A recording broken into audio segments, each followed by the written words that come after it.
Hi.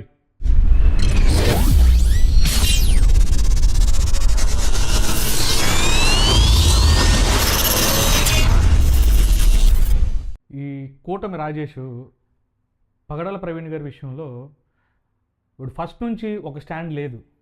ఇప్పుడు ఎంతసేపు చంద్రబాబు గారిని, లోకేష్ని ఏదో అనేస్తున్నారు పాస్టర్లు, ఈ క్రైస్తవ సంఘాల వాళ్ళు, లేకపోతే ప్రవీణ్ కుమార్ గారికి మద్దతు తెలిపే వీళ్ళందరూ కూడా గవర్నమెంట్ని ఏదో అంటున్నారని చెప్పేసి వీడు భ్రమపడిపోయి వీడంతటా వీడే అసలు అంటే వీడొక సైబర్ పోలీసింగ్ చేసేస్తున్నాడు. ఏదంటే వీడొక సిబిఐ ఆఫీసర్ లాగా, సిఐడి ఆఫీసర్ లాగా, లేకపోతే ఆ సిట్కి వీడే హెడ్ లాగా, ఇది ప్రవీణ్ గారికి ఆ డెత్ ఇన్వెస్టిగేషన్ చేసిన సిట్ ఆఫీసర్ వీడేలాగా వీడు ఇష్టం వచ్చినట్లు పాస్టర్లను టార్గెట్ చేస్తా, క్రిస్టియానిటీలో ఉన్నటువంటి అంటే కొంతమంది పెద్ద పాస్టర్లు ఎవరైతే ఉన్నారో ఈ విషయం మీద మాట్లాడుతున్నవారు, అలాగే హర్ష్ కుమార్ గారిని, వీళ్ళందరినీ టార్గెట్ చేస్తూ వైసీపీకి అంటగడుతున్నాడు. అసలు ఇక్కడ వైసీపీ ఎందుకు వస్తుంది, టీడీపీ ఎందుకు వస్తుంది, అసలు వీడేమి అధికార ప్రతినిధి అని చెప్పేసి మాట్లాడుతున్నాడు, కాసేపు నేను మహాసేన రాజేష్ అని చెప్పి మాట్లాడుతున్నాడు, వీడు ఇష్టం వచ్చినట్టు మాట్లాడుతున్నాడు. సరే, ఈ క్రమంలో నిన్న ఏంటంటే ఫోన్ కొట్టు గిఫ్ట్ పట్టు అనే ప్రోగ్రాం లాగా వీడిదేదో పనికిమాల నెంబర్ ఒకటి పెట్టి ఎవరికైనా అనుమానాలు ఉంటే ఫోన్ చేయండి అని చెప్పేసి ఒక లైవ్ పెట్టాడు. వీడు వీడియోలు పెట్టి ప్రవీణ్ గారి చావు మీద ఈ నెలలో 1 లక్ష 2 లక్షలు సంపాదించడానికి వేసే టార్గెట్, శవ రాజకీయాలు శవాల మీద చిల్లర ఏరుకుంటా ఈ వెధవ క్రిస్టియానిటీని ఎంత నీచంగా ఎంత చులకనగా మాట్లాడుతున్నాడంటే, చిన్న ఎగ్జాంపుల్, ఇది వీడు మాట్లాడిందే ఒక వీడియో చూడండి, దాన్ని ఎలా ట్రోల్ చేస్తున్నారు, ఎంత దిగజార్చి మాట్లాడుతున్నారు అనేది విందాం. దాని గురించి నేను తర్వాత మాట్లాడతా. ఇక్కడ బాబు బాబు అని ఎవరో పెట్టాడు కామెంట్. బ్రదర్, నిజంగా ఆయన చనిపోయిన రోజు ప్రేయర్ చేశాను, దేవుడు నాకు కల్లో చూపించాడు. 6 మెంబర్స్ కలిసి ఒక వాహనంలో తీసుకుని ఒక గోదాంలో కొట్టినట్లు వచ్చింది. బ్రదర్, కేసు పక్కదో పట్టిస్తారని దేవుడు చెప్పాడు. ఇప్పుడు ఈ మాట కనుక నమ్మితే, జనాలు ఇలాంటి నిజాలు ఉంటాయని నమ్మితే, ఇక ఇది మర్డర్ అనుకొచ్చింది. ఎందుకంటే ఆయన కళలో కనిపించిందట, గోదాంలో కొట్టారట. మీకు బాబు బాబు గారు మీకు చెప్తున్నాను నేను ఆన్సర్, మీకు పేర్లు కూడా చెప్పేయమను. అది నేను కూడా నమ్మనన్నా. 6 మంది పేర్లు చెప్పాను, వాళ్ళు ఏ ప్రాంతం వాళ్ళు చెప్పాను, వాళ్ళు ఏ జంతో చెప్పేయమను. బాబు సగం సగం చెప్పడు కదా, మొత్తం చెప్పేస్తాడు. తమ్ముడు కరెక్టే. ఒకసారి నువ్వు లైన్ లో ఉండు తమ్ముడు. ఈ క్లిప్లో ఎవరో ఆ యూట్యూబ్ ఛానల్లో ఒక కామెంట్ పెట్టాడు.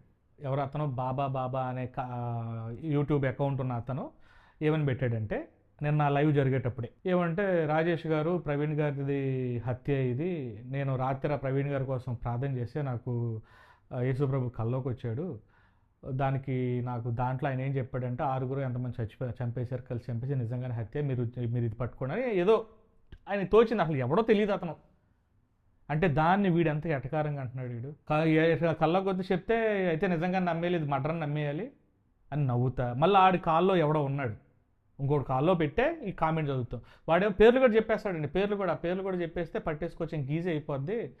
యేసుప్రభు పేర్లు కూడా చెప్పేసి ఉండాలి, ఉట్టి చంపేసిన ఎట్లా చెప్తాడు, మనుషులు వచ్చారని ఎట్లా చెప్తాడు అని చెప్పేసి వీడు ఎంత ఎగతాలు చేస్తున్నాడు కదా.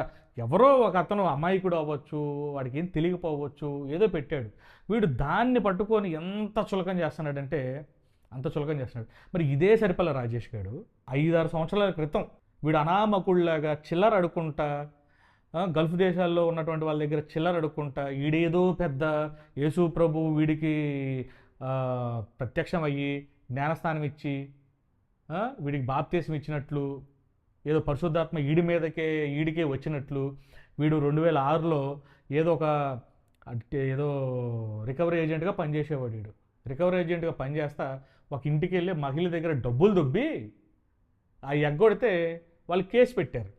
బ్యాంక్ వాళ్ళు కేసు పెడితే ఆ బ్యాంక్ వాళ్ళని కేసు పెడితే ఈయన తీసుకెళ్ళి బొక్కలో దొబ్బారు. ఒక నెల రోజులు 2 రోజులు రిమాండ్ వేశారు. రిమాండ్ వేస్తే వీడు చూడండి, అది కూడా విందాం చూడండి వీడి మాటల్లోనే. ఒకసారి కనుక తెలియజేసిన తర్వాత, నేను చచ్చిపోయిన తర్వాత ఒక 10-20 మంది అన్న ఏడ్చి చావునివ్వండి నాకు అని చెప్పి ఆ రోజు నేను మోకాళ్ళ మీద ప్రేయర్ చేశాను. కళ్ళమ్మటి ఆటోమేటిక్గా నీళ్ళు వచ్చాయి, కళ్ళమ్మటి నీళ్ళు వచ్చాయి, ప్రేయర్ అయిపోయింది. మళ్ళీ రాత్రి అంతా నిద్ర పట్టలేదు, మళ్ళీ ప్రొద్దుటి మామూలే పనికి వెళ్ళాం. రాత్రి భోంచేసేసి 9 గంటలకి పడుకున్నాను. 9 గంటలకు పడుకుంటే బయట నుంచి వచ్చి పిలుస్తున్నాడు, రాజేష్ రాజేష్ అని. దేవుడు ఏం చేశాడో తెలియాలంటే ముందు నా జీవితం ఏడో తెలియాలి. బట్టలన్నీ ప్యాక్ చేసుకున్నాను, మూట కట్టుకున్నాను, పట్టుకుని బయటకు వచ్చాను.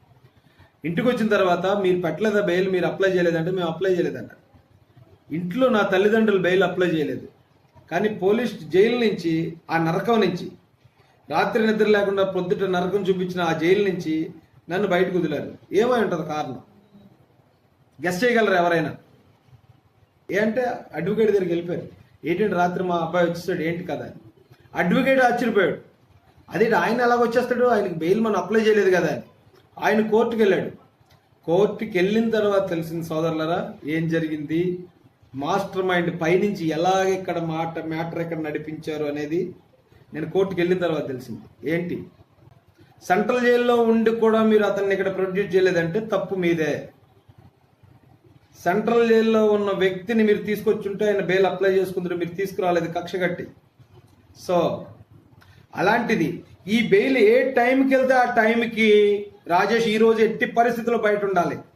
ఎందుకంటే ఆడు నిన్నే అడిగాడు దేవుణ్ణి, రాత్రి అడిగాడు, రేపు ప్రొద్దుట నేను ఇప్పుడు బయట పెడితేనే ఆడు నన్ను నమ్ముతాడు, లేదు వాళ్ళ అమ్మ నాన్న అప్లై చేస్తే బెయిల్ మా అమ్మ నాన్న అప్లై చేశారని అనుకుంటాడు. వాళ్ళ అమ్మ నాన్నకి తెలియకుండా, వాళ్ళ అడ్వకేట్కి తెలియకుండా వాడిని బయట పెడితేనే ఆడు నన్ను నమ్ముతాడు అని దేవుడు నమ్మారు. అని దేవుడు చూడండి వాళ్ళు అని దేవుడు డిసైడ్ చేశారు. నా విషయంలో డిసైడ్ చేసి వదిలేశారు బయటికి నన్ను. అది దేవుడు డైరెక్ట్గా నాతో మాట్లాడినట్ట. విన్నారు కదా. దీంట్లో రాజేష్ గాడేమో పెద్ద పోరంబోకేదవా, ఈడే చెప్తున్నాడు 2006కు ముందు నేను పోరంబోకేదన్నా, ఫుల్గా తాగటమే, నాకేం పని పాట లేదు, కత్తులు వేసుకొని సామర్లకోటలో తిరిగేవాడిని, ఫుల్గా తాగి ఎవడో గొడవ పడతాం. ఇలాంటి ఎదవేమో జైల్లో ఉండి ప్రార్థన చేస్తానంట. తెల్లారిపాటికి అసలు యేసు ప్రభు డైరెక్ట్గా కొత్త జడ్జి వచ్చాడంట, జడ్జికి చెప్పేసాడంట ఆడు మంచోడు రాజేష్, జైల్లో ఉన్నా కానీ మీరు కోర్టుకు తీసుకురాలేదంటే ముందు ఆడు ఇమీడియట్గా ఆడికి నా పూచిగతి మీద బెయిల్ ఇచ్చి పంపించండి అని అన్నాడంట. అసలు రాత్రి 9 గంటలకు మళ్ళీ సెంట్రల్ జైలు, రాజమండ్రి సెంట్రల్ జైల్లో రాత్రి 9ంటికి ఏ టైం అయినా పర్వాలేదని చెప్పి జడ్జి గారు చెప్పారంటే ఈడేదో పెద్ద ఉత్తమ పురుషులాగా చెప్తే 9ంటికంట వీడిని ఎన్కౌంటర్ చేస్తారని చెప్పేసి వీడికి భయం వేసంట. వెళ్తే నీకు బెయిల్ వచ్చింది వెళ్ళిపోరు అబ్బాయి అని చెప్పి అన్నారంట. ఈ ఇంటికి వెళ్తేనేమో వాళ్ళ అమ్మ నాన్న బెయిల్ ఇవ్వలేదంట, పెట్టలేదు, బెయిల్కి అప్లై చేయలేదంట. కానీ వీడు అనుకున్నట్ట నాకు యేసు ప్రభువే, నేను ప్రార్థన చేశాను కాబట్టి యేసే నా మాటలు అన్నాడు, అందుకని నాకు యేసు ప్రభు జడ్జి గారికి వీడు మంచోడు, వీడు రేపు పొద్దున్నే బయటకు వస్తే ఇంకో 10 మందికి ఉపయోగపడి వీడు సచ్చే అంటే ఇంకొక 4 ఆడవాలని చెప్పేసి యేసే పంపించంట. వీడు చెప్పే సొల్లు మాటలు మాత్రం వీడికి మాత్రం యేసు ప్రభు వస్తాడు. ఇదొకటే కాదు, ఇంకోటి కూడా ఉంది, ఇది కూడా వినండి. ఈ మనుధర్మం అనే ఈ దరిద్రం వేల సంవత్సరాలుగా భారతదేశాన్ని పట్టి పీడిస్తుంది, ఒక వర్గాన్ని సర్వనాశనం చేస్తుంది. దీని నుంచి బయటపడాలంటే ఖచ్చితంగా లోకరక్షకుడైన యేసుక్రీస్తు పుట్టిన డిసెంబర్ 25నే దీన్ని తగలబెట్టాలి.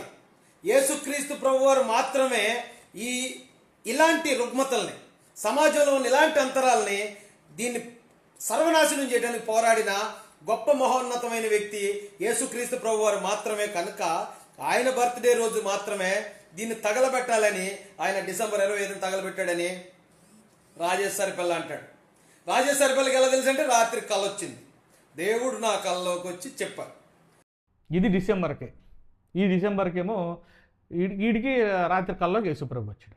వీడి కల్లోకి యేసుప్రభు వస్తాడు, ఇంకోటి కల్లోకి మాత్రం రాకూడదు, ఇంకోటి కల్లోకి వస్తే మాత్రం ఎగతాలి. వీడు క్రిస్టియానిటీని వాడుకొని క్రిస్టియానిటీ మీద తిని పెంటలో ఉంటుంది చూసా పరాన్నజీవి, ఆ పురుగు ఈడ ఆ పురుగు అనమాట క్రిస్టియానిటీలో.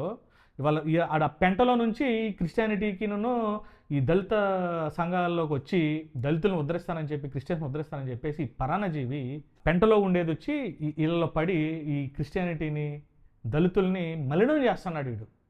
వీడిని నేను చాలాసార్లు చెప్పా, వీడిని క్రిస్టియానిటీకి ఈ దళితులకి ఎస్సీలకు సంబంధించిన క్రిస్టియన్కి సంబంధించిన గొడవలకు కానీ ఎంత దూరంగా ఉంటే అంత మంచిది. వీడు ప్రవీణ్ గారి విషయంలో ఇంత ఇది ఎందుకు మాట్లాడుతున్నాడంటే దానికి ఏం కారణం లేదండి.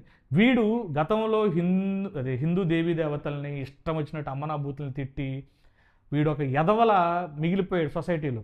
ఇవాళ రోజున ప్రవీణ్ గారి మర్డర్ని అడ్డం పెట్టుకొని నేను క్రిస్టియన్స్ని కూడా నేను తిడతా, నేను ఎక్కడైతే తల్లిపాలు తాగానో ఆ తల్లి రొమ్ము గుద్దుతా, నేను ఎక్కడైతే కంచంలో అన్నం తింటానో ఆ కంచంలోనే ఏరుగుతాను, కక్కుతాను, దాన్నే మళ్ళీ నేను తింటాను, నాకు సిగ్గు శరం లేదని అనే రకంగా ఇటు తయారయ్యాడు. వీడు ఒకప్పుడు క్రిస్టియన్స్ని ఏమనంటే ఊరుకోననే ఎదవ ఇవాళ ఈడు మాట్లాడే మాటలకి వాళ్ళు ట్రోల్ చేస్తున్నారు క్రిస్టియన్స్ని. నేను వాళ్ళని ఏమంటలే, వాళ్ళకి దొరికింది, వీడు ఒక ఐటెం ఇచ్చాడు, దొరికింది, వాళ్ళు వాడుతున్నారు, నేను దాని తప్పేమంటలేదు. కానీ వీడు దానికి కారణం అయ్యాడు. వీడు ఆ కామెంట్స్ చదవకపోతే వీడికి ఏంటి నొప్పి, వీడు ఎంత ఎగతాళి, వీడు క్రిస్టియన్స్ అంటే వాళ్ళకి అంత చులకనైపోతుంది. కానీ క్రిస్టియన్స్ కోసం నేను ఎంత చేశానని చెప్పేసి వీడు ఏదో సిబిఎన్సి ఆస్తులు కాకినాడలో ఈడే ఏదో 10,000 మందితో పోగేసే, 10,000 మంది పెడితే నీకు మహాసేనది ఆవిర్భావ దినోత్సవం పెడితేనే 100 మంది రారు, నువ్వు కాకినాడలో మీటింగ్ పెడితేనేమో 100 మంది రారు, నీకు 10,000 మంది ఎక్కడి నుంచి వచ్చారా? షాడో స్కూల్ ఆస్తుల గురించి నువ్వు ఇవాళ ఎందుకు మాట్లాడుతూ ఇదే షాడో ఆస్తుల గురించి? రాజమండ్రి షాడో స్కూల్ ఆస్తులు ఆ రోజు ఇదైపోయినాయని చెప్పి అన్నావు కదా, ఇవాళ ఎవరి చేతుల్లో ఉన్నాయి అవి? సిబిఎన్సీ ఆస్తులు ఇవాళ ఎవరి చేతుల్లో ఉన్నాయి? వీటి గురించి నువ్వు ఇప్పుడు ఈ కూటమి ప్రభుత్వం ఎందుకు మాట్లాడవు? ఎందుకంటే వీడు మాట్లాడు, వీడికి శవం కావాలి. వీడికి ఎవడైనా చచ్చిపోతే, క్రిస్టియన్స్ చచ్చిపోయినా, దళితులు ఎవడైనా చచ్చిపోతే కనుక వీడు దాన్ని అడ్డం పెట్టుకొని వీడు రాజకీయం చేయాలి, వీడు 4 రూపాయలు సంపాదించుకొని అడుక్కోవాలి, వీడు బతుకిది, వీడు మళ్ళీ ఎదుటి వాళ్ళని శవ రాజకీయాల కోసం అని చెప్పేసి ప్రవీణ్ గారిని రాజకీయ పార్టీలన్నీ ఇట్లా వాడుకుంటాయని చెప్పేసి వీడు మళ్ళీ ఎదుటుగా క్రిస్టియన్స్ పాస్టర్స్ మీద, ఆ ఎక్స్ఎంపీ హర్ష్ కుమార్ గారి మీద బురద చల్లటం. సిగ్గులేదు వీడికి సిగ్గులేదు. ఆ ప్రవీణ్ గారు చనిపోయారని తెలిసిన రోజునే కదా హర్ష్ కుమార్ గారు వీడి ఇంటికి వెళ్ళింది, పరామర్శించింది. వీడి తండ్రి చచ్చిపోయి వీడే చంపేశాడు అనుకోండి, పట్టించుకోకుండా. కనీసం వీడు ఉత్తరకంచి వెళ్ళిన 3 సంవత్సరాలలో 3 ఏళ్ళు అవుతుంది అనుకుంటా ఉత్తరకంచి వెళ్ళి. ఈ 3 సంవత్సరాలలో వీళ్ళ నాన్న సాధు సుందర్ సింగ్ ఉన్నాడు కదా, ఆయనకి చచ్చిపోయాడు. ఆయనకి ఈ మహాసేన రాజేష్ అనేవాడు ఇంట్లో కూర్చోబెట్టి ఒక ముద్దన్నం పెట్టాడేమో అడగండి. పోనీ తింటాం, వీడు చుట్టుపక్కల ఉన్న బ్యాచ్ ఉంటారు కదా చిల్లర నా కొడుకులు, వాళ్ళలో ఎవడైనా చూసాడేమో చెప్పి అడగండి. వీడు తండ్రికే సరిగ్గా ముద్ద పెట్టలేదు. వీడు తండ్రి చావును అడ్డం పెట్టుకొని సింపతి చేసి ఈ మాటలు చెప్తున్నాడు. వీడు క్రిస్టియానిటీకి వీడొక యోధా ఇష్కరయోత్, ఇది పక్కా. ఆనాడు జీసస్ని పట్టించింది యోధా ఇష్కరయోత్ అయితే, ఈరోజు క్రిస్టియానిటీని నాశనం చేయడానికి ఆంధ్రప్రదేశ్ తెలంగాణలో వీడొక యోధా ఇష్కరయోత్ లాగా తయారయ్యాడు. సో నేను చెప్పేది ఏంటంటే, చివరిగా క్రైస్తవ సంఘాలకు సంబంధించిన వాళ్ళు ఎవరైనా సరే రాజేష్ గారిని మీకు ఎంత దూరంగా పెట్టుకుంటే మీ సంఘాలకు కానీ అసలు మీకు సంబంధం లేదని చెప్పేసి ఒక స్టేట్మెంట్ ఇచ్చేయండి, మీకు అంత మంచిది భవిష్యత్తులో. వీడు ఆర్ఎస్ఎస్ భావజాలాన్ని వీడు వంట పట్టుకున్నాడు, ఆర్ఎస్ఎస్ భావజాలంతో పాటే పనిచేస్తున్నాడు. కూటమి ప్రభుత్వం, బీజేపీ, జనసేన వీళ్ళు దేనికోసం అయితే వాళ్ళు ఉన్నారో దాన్ని వండబట్టుకొని తొక్కటానికి ప్రయత్నిస్తున్నాడు. ఇందులో వేరే అనుమానమే లేదు, అసలు డౌట్ ఏం వద్దు.